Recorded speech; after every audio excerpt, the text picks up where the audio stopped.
Olá meninas, meu nome é Letícia, eu sou médica ginecologista e obstetra da AMED. Nós estamos no mês de outubro, onde é feita a conscientização do câncer de colo de útero e também do câncer de mama. Vou falar um pouquinho para vocês sobre essas duas doenças que merecem rastreamento e o diagnóstico o mais breve possível. Então vamos começar com o câncer de mama. O câncer de mama é uma das neoplasias mais comuns na mulher e o seu rastreamento é realizado a partir dos 40 anos com a mamografia. Mas é necessário fazer o acompanhamento com seu médico ginecologista para que a gente possa realizar sempre o exame físico e, se necessário, realizar um ultrassom de mamas caso tenha um nódulo palpável na mama. Então vamos para os principais fatores de risco. O simples fato de ser mulher já é um fator de risco, porque cerca de 1% dos casos de câncer de mama vão acontecer em homens. Além disso, o histórico familiar, apesar de ser um fator de risco baixo, ao contrário do que a maioria das pacientes pensam, se você fuma, não tem hábitos de vida saudáveis, também se torna um fator de risco para desenvolver esse tipo de câncer. O uso de métodos contraceptivos, hormonais e uso da terapia de reposição hormonal também aumenta pouco, mas aumenta o risco de câncer de mama. Em relação ao autoexame, realmente, alguns anos atrás, existiam diversos panfletos espalhados nos hospitais explicando sobre o autoexame, bem como propagandas sendo realizadas na televisão.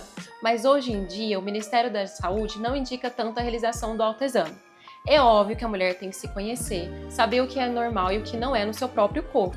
Mas realmente o autoexame já não é tão indicado mais. O correto é você procurar sempre o seu médico ginecologista, para que a gente possa sempre te avaliar e solicitar os exames que são necessários. Além disso, é necessário manter hábitos de vida saudáveis, não fumar, praticar atividade física, se alimentar bem. Em relação aos exames disponíveis para a gente fazer o rastreamento do câncer de mama. A partir dos 40 anos, nós realizamos a mamografia anualmente para todas as pacientes. Se você possui algum histórico familiar ou tem uma mama mais densa, aí às vezes é necessário a gente pedir um ultrassom antes dos 40 anos para ficar acompanhando o desenvolvimento da sua mama. Em relação aos sinais e sintomas de alarme, realmente a nossa mama ela possui diversas nodulações. Quando esse nódulo ele se torna mais endurecido, dolorido, ou às vezes é um nódulo novo que você nunca tinha percebido na sua mama, se você tem saída de secreção, principalmente sangue pelos mamilos, você deve se preocupar. E algumas pacientes que têm esses sinais e sintomas têm muito receio em procurar o seu ginecologista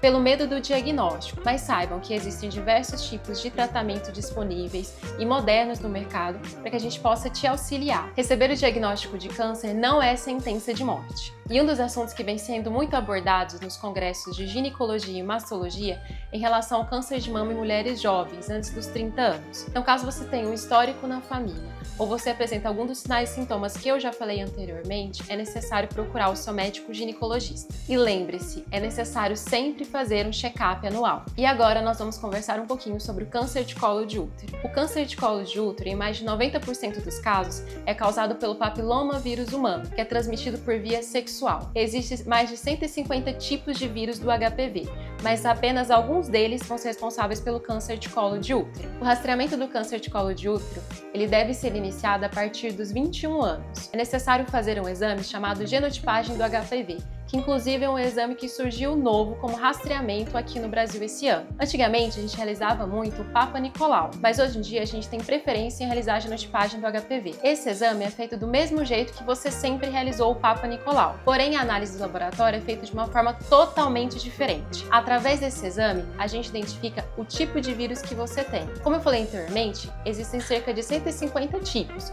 mas apenas alguns deles são de alto risco para câncer de colo de útero. Se você nesse exame apresentar algum vírus de alto risco, isso quer dizer que você merece um acompanhamento de 6 em 6 meses nos próximos 2 anos. Se você é uma paciente livre de vírus de alto risco para câncer de colo de útero, o seu novo exame é somente daqui a 5 anos. Mas lembre-se que é necessário manter sempre o acompanhamento anualmente com seu médico ginecologista. E o câncer de colo de útero é o único que existe uma prevenção excelente, que é a vacina. A nova vacina contra o HPV, ela nos protege contra 9 sorotipos, que são os de maior risco tanto para câncer de colo de útero, como para aquelas lesões verrucosas que às vezes podem surgir na vagina. Essa vacina ela é realizada em 3 doses, entre 0, 2 e 6 meses. Isso aumenta em mais de 80% de chance da probabilidade de você não desenvolver câncer de colo de útero nos próximos anos. E não é necessário fazer um reforço da vacina depois que você fez as 3 doses. O câncer por HPV, ele é extremamente silencioso, por isso é necessário o seu rastreamento. Uma lesão pré-câncer pode demorar de 5 a 10 anos para aparecer. Durante esse período, a paciente é completamente assintomática, mas se ela desenvolver algum sintoma, quer dizer que a lesão às vezes já vai estar lá no colo do útero.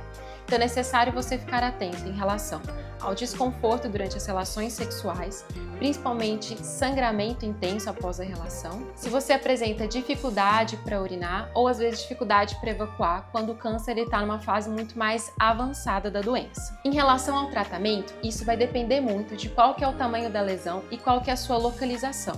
Então, por isso que é sempre necessário a gente fazer o acompanhamento anualmente, realizar todos os exames, porque quanto menor a lesão, mais fácil é de tratar. E manter hábitos de vida saudável faz parte do tratamento.